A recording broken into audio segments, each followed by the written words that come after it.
ำลงเขาแรงอย่างนี้บดบังว่ะเขามีราวบันไดเหมือนกันนั่งราวลิงเหรอ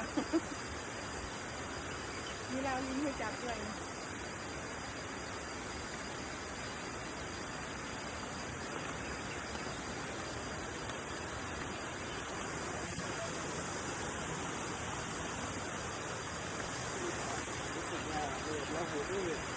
ในร่อง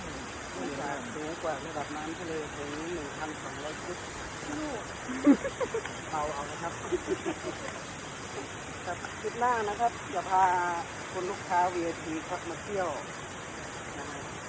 รถตู้คันละ3 ท่านนะครับมีทั้งหมด10 คันก็30 ท่านแล้วก็เราจะพาท่านไปนอนซุ้มไม้ไผ่ที่วัดจุฬาละจุฬามณีครับ จุฬาภรณ์จุฬาภรณ์วราราม ที่จุฬา